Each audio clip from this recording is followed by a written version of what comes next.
ನಮಸ್ಕಾರ ವೀಕ್ಷಕರೇ.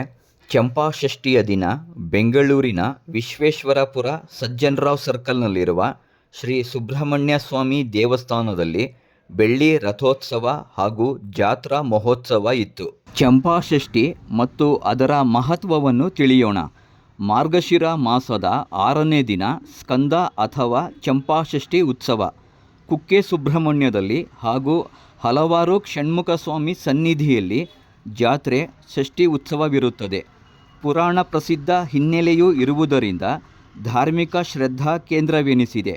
ಪೂಜೆ, ಉಪವಾಸ, ವ್ರತವನ್ನು ಭಕ್ತರು ಕೈಗೊಂಡು ಕಾರ್ತಿಕೇಯನನ್ನು ಶ್ರದ್ಧಾಭಕ್ತಿಯಿಂದ ನೆನೆದು ಕೃತಾರ್ಥರಾಗುತ್ತಾರೆ. ಪೌರಾಣಿಕ ಹಿನ್ನೆಲೆಯನ್ನು ನೋಡುವುದಾದರೆ ಕಾರ್ತಿಕೇಯನ ಜನುಮದ ಕಾರಣ ಖುಳಾಖಳ ತಾರಕಾಸುರನ ವಧೆಗಾಗಿ. ತಾರಕನ ಉಪಟಳ ಸಜ್ಜನ ಬಂಧುಗಳಿಗೆ, ಸುರರಿಗೆ, ಋಷಿ ಮುನಿಗಳಿಗೆ ತಡೆಯದಾಯಿತು. ಶಿವ ಪಾರ್ವತಿಯರ ಪುತ್ರ ಷಣ್ಮುಖನಿಂದ ಮಾತ್ರ ಮರಣವೆಂಬ ವರವಿತ್ತು ಆತನಿಗೆ. ಚೈತ್ರ ಶುದ್ಧ ಷಷ್ಠಿಯ ಪವಿತ್ರ ದಿನ ಕಾರ್ತಿಕೇಯನ ಜನನವಾಯಿತು.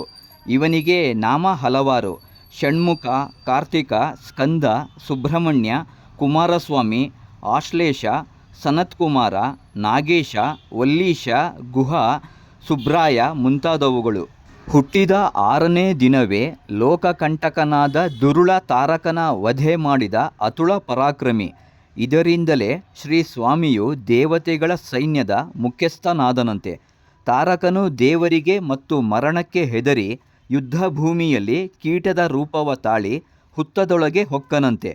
ಕುಮಾರಸ್ವಾಮಿ ಸುಬ್ರಹ್ಮಣ್ಯನು ಸರ್ಪರೂಪ ಹೊಂದಿ ಹುತ್ತದೊಳಗೆ ಹೋದಾಗ ಅಸುರನು ಹೊರಬಂದು ಹೋರಾಡಿ ಮಡಿದನಂತೆ. ಸುಬ್ರಹ್ಮಣ್ಯ ಮನೆ ದೇವರಾಗಿದ್ದಲ್ಲಿ ವಿಶೇಷ ಪೂಜೆಯನ್ನು ಸಲ್ಲಿಸುತ್ತಾರೆ. ಸ್ಕಂದ ಪುರಾಣ ದಂತಕಥೆಯೊಂದನ್ನು ಹೇಳುವುದಾದರೆ, ಮಣಿ ಮತ್ತು ಮಲ್ಹ ಎನ್ನುವ ರಾಕ್ಷಸರಿಬ್ಬರು 6 ದಿನಗಳ ಕಾಲ ಶಿವೆಯ ಅವತಾರವೆನಿಸಿದ ಭೈರವ ಮತ್ತು ಶಕ್ತಿಯೊಡನೆ ಹೋರಾಡಿ ಮಡಿದರಂತೆ. ಶಿವನು ಲಿಂಗರೂಪಿಯಾಗಿ ಕಾಣಿಸಿಕೊಂಡನಂತೆ. ಈ ರೀತಿ ಹತನಾದ ಸ್ಮರಣಾರ್ಥ ಆಚರಣೆಯಂತೆ. ಇದು ಬಹುಶಃ ಕರ್ನಾಟಕದಲ್ಲಿ ಅಷ್ಟು ಪ್ರಚಲಿತದಲ್ಲಿಲ್ಲ ಅಂತ ಹೇಳ್ತಾರೆ. ಕರ್ನಾಟಕದ ಪ್ರಸಿದ್ಧ ಕ್ಷೇತ್ರ ಕುಕ್ಕೆ ಸುಬ್ರಹ್ಮಣ್ಯದಲ್ಲಿ ಸುಬ್ರಹ್ಮಣ್ಯನ ಆರಾಧನೆ ಬಹಳ ಸಂಭ್ರಮ ಸಡಗರದೊಂದಿಗೆ ನಡೆಯುತ್ತದೆ. ಇಲ್ಲಿ ವಾಸುಕಿಯು ನಾಗನ ರೂಪದಲ್ಲಿ ಪೂಜಿಸಲ್ಪಡುತ್ತಾನೆ. ಚಂಪಾಷಷ್ಠಿಯ ದಿನ ಮಹಾರಥೋತ್ಸವವಿರುತ್ತದೆ. ಇಲ್ಲಿ ರಥಗಳೇ ಹೆಚ್ಚು ವಿಜೃಂಭಿಸುವ ಕಾರಣ ತೇರು ಉತ್ಸವವೆಂದು ಹೆಸರಿದೆ. ತುಳುನಾಡಿನ ಧಾರ್ಮಿಕ ಹಿನ್ನೆಲೆಯ ಈ ಪವಿತ್ರ ಸನ್ನಿಧಿಗೆ ಸಾವಿರಾರು ಭಕ್ತರು ಭೇಟಿ ನೀಡಿ ಕೃತಾರ್ಥರಾಗುತ್ತಾರೆ. ಕೃತಯುಗದಲ್ಲಿ ಇಲ್ಲಿ ಋಷಿ ಮುನಿಗಳು ತಪಸ್ಸನ್ನು ಆಚರಿಸುತ್ತಿದ್ದರಂತೆ.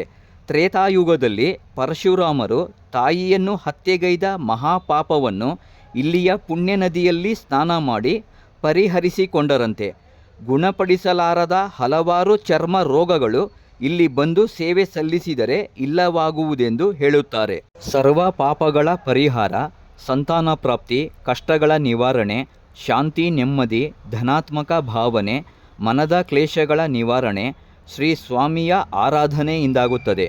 ಪರಿಮಳ ಹೂವುಗಳ ಸಮರ್ಪಣೆ, ಹಾಲು, ತುಪ್ಪ, ಮೊಸರು ದೇವರಿಗೆ ನೀಡಿ ನಮಿಸುತ್ತಾರೆ. ಮಂಗಳದ ಅಧಿಪತಿಯೇ ಈತ. ಶಿವ ಹಾಗೂ ಪಾರ್ವತಿಯರ ಮಗನಾದ ಕಾರ್ತಿಕೇಯನು ಕುಮಾರಧಾರ ತಟದಲ್ಲಿ ನೆಲೆಯಾದ ಸ್ಥಳ ಕುಕ್ಕೆ ಸುಬ್ರಹ್ಮಣ್ಯ. ಈ ಸುಬ್ರಹ್ಮಣ್ಯ ಷಷ್ಠಿಯ ಹಿಂದೆಯೂ ಒಂದು ಪೌರಾಣಿಕ ಹಿನ್ನೆಲೆ ಇದೆ. ಋಷಿ ಕಶ್ಯಪ ಮಹಾಮುನಿಗೆ 13 ಜನ ಪತ್ನಿಯರು. ಇವರೆಲ್ಲ ದಕ್ಷನ ಮಕ್ಕಳು, ಅಂದರೆ ಅಕ್ಕ ತಂಗಿಯರು. ಅದರಲ್ಲಿ ಕದ್ರು ಮತ್ತು ವಿನುತಾ ಕೂಡ ಇಬ್ಬರು. ಒಂದು ದಿನ ಕದ್ರು ತನ್ನ ಸಹೋದರಿ ವಿನುತಾಳೊಂದಿಗೆ ಮೋಸದ ಪಂಥ ಕಟ್ಟಿ ತನ್ನ ಚರಣ ದಾಸಿಯನ್ನಾಗಿ ಮಾಡಿಕೊಳ್ಳುತ್ತಾಳೆ. ಇದಕ್ಕೆ ತನ್ನ ಮಕ್ಕಳಾದ ಸರ್ಪಗಳ ಸಹಾಯವನ್ನು ಪಡೆಯುತ್ತಾಳೆ. ಅವರು ಒಪ್ಪದಿದ್ದಾಗ ಅವರಿಂದ ವಚನವನ್ನು ಪಡೆದು ಗಳಿಸಿಕೊಳ್ಳುತ್ತಾಳೆ. ಇದು ವಿನುತಾಳ ಮಗನಾದ ಗರುಡನಿಗೆ ತಿಳಿದು ಹೋಗುತ್ತದೆ. ಆದರೆ ಕದ್ರು ತನ್ನ ತಾಯಿಗೆ ಸಮಾನಳಾಗಿದ್ದುದರಿಂದ ಅವಳಿಗೆ ಏನು ಮಾಡಲಾಗದೆ ದ್ವೇಷ ಸರ್ಪಗಳ ಮೇಲೆ ತಿರುಗುತ್ತದೆ. ದ್ವೇಷದಿಂದ ಸಹಸ್ರ ಹಾವುಗಳನ್ನು ಕುಕ್ಕಿ ಮುಕ್ಕತೊಡಗುತ್ತಾನೆ. ಗರುಡನಿಂದಾಗಿ ಪ್ರಾಣ ಭಯದಿಂದ ಶೇಷ ಪಾತಾಳವನ್ನು ಸೇರಿಕೊಳ್ಳುತ್ತಾನೆ. ಅನಂತನು ವೈಕುಂಠದಲ್ಲಿ ಹರಿಗೆ ತಲ್ಪವಾಗುತ್ತಾನೆ. ನಾಗಗಳು ಶಿವನ ಕೊರಳು ಕೈಕಾಲುಗಳನ್ನು ಸುತ್ತಿಕೊಳ್ಳುತ್ತವೆ. ಕಾಳಿಯ ಅನ್ನುವ ಹಾವು ನಂದಗೋಕುಲದ ಯಮುನೆಯಲ್ಲಿ ಅಡಗಿಕೊಳ್ಳುತ್ತದೆ. ಹಾಗೆಯೇ ಶಂಖಪಾಲ, ಭೂಧರ, ಅನಘಾದಿ ಸರ್ಪಗಳು ಒಂದೊಂದು ಕಡೆಯಲ್ಲಿ ಅಡಗಿಕೊಳ್ಳುತ್ತವೆ. ವಾಸುಕಿ ಅನ್ನುವ ಮಹಾಸರ್ಪವೊಂದು ಗರುಡ ಭಯದಿಂದ ತುಳುನಾಡಿಗೆ ಓಡಿಬರುತ್ತದೆ. ತುಳುನಾಡಿನ ತಪ್ಪಲಿನ ಸಹ್ಯಾದ್ರಿ ಮಡಿಲಿನ ಧಾರಾ ನದಿಯ ಪಕ್ಕದಲ್ಲಿ ಇರುವ ಬಿಲದ್ವಾರ ಅನ್ನುವ ಗುಹೆಯಲ್ಲಿ ಅಡಗಿಕೊಳ್ಳುತ್ತದೆ. ಇದು ಹೇಗೋ ಗರುಡನಿಗೆ ತಿಳಿದು ಹೋಗುತ್ತದೆ. ಘನಘೋರ ಯುದ್ಧವಾಗುತ್ತದೆ. ವಿಷಯ ತಿಳಿದ ಇವರಿಬ್ಬರ ಅಪ್ಪನಾದ ಕಶ್ಯಪ ಓಡೋಡಿ ಬಂದು ಯುದ್ಧವನ್ನು ತಡೆಯುತ್ತಾನೆ. ಮಹಾಶಿವಭಕ್ತನಾದ ವಾಸುಕಿಯಿಂದ ಹಲವು ಲೋಕ ಕಲ್ಯಾಣ ಕೆಲಸವು ನಡೆಯಬೇಕಿರುವುದನ್ನು ಗರುಡನಿಗೆ ಹೇಳುತ್ತಾನೆ. ಗರುಡ ತನ್ನ ಹಸಿವನ್ನು ಇಂಗಿಸುವಂತೆ ಕೇಳಿಕೊಂಡಾಗ ಮನಿಲಾ ದ್ವೀಪದಲ್ಲಿ ದುಷ್ಟ ಬೇಡರು ಮತ್ತು ಹಾವುಗಳನ್ನು ತಿಂದು ಹಸಿವನ್ನು ಇಂಗಿಸಿಕೊಳ್ಳುವಂತೆ ಹೇಳುತ್ತಾನೆ. ವಾಸುಕಿಯು ತನ್ನ ಪ್ರಾಣ ಭಯವನ್ನು ಹೋಗಲಾಡಿಸಲು ಅಪ್ಪನನ್ನು ಮೊರೆಯಿಡುತ್ತಾನೆ.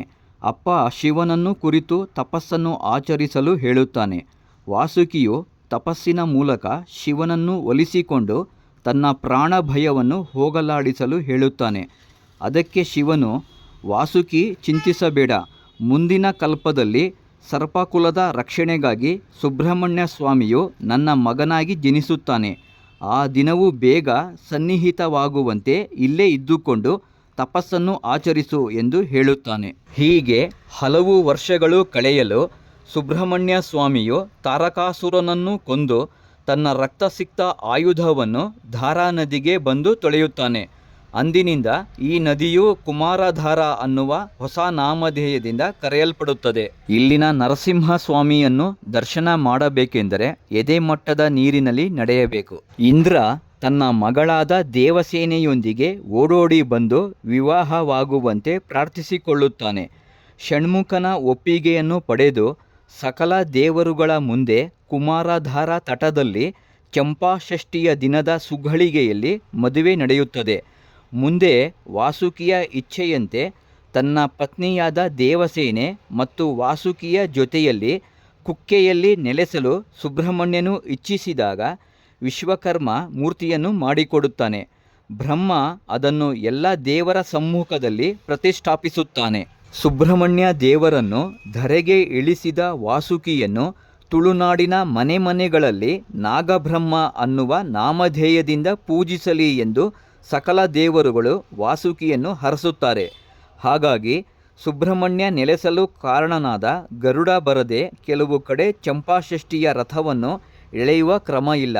ಇದೊಂದು ಸಂಪ್ರದಾಯವಾಗಿ ಹಬ್ಬವಾಗಿ ಇಂದಿಗೂ ವೈಭವದಿಂದ ಆಚರಿಸಲ್ಪಡುತ್ತಿದೆ. ಕುಕ್ಕೆ ಸುಬ್ರಹ್ಮಣ್ಯ ದೇವಾಲಯದಲ್ಲಿ ಚಂಪಾಷಷ್ಠಿಯು 15 ದಿನಗಳ ಕಾಲ ಆಚರಿಸಲಾಗುವ ವಾರ್ಷಿಕ ಮಹೋತ್ಸವವಾಗಿದೆ.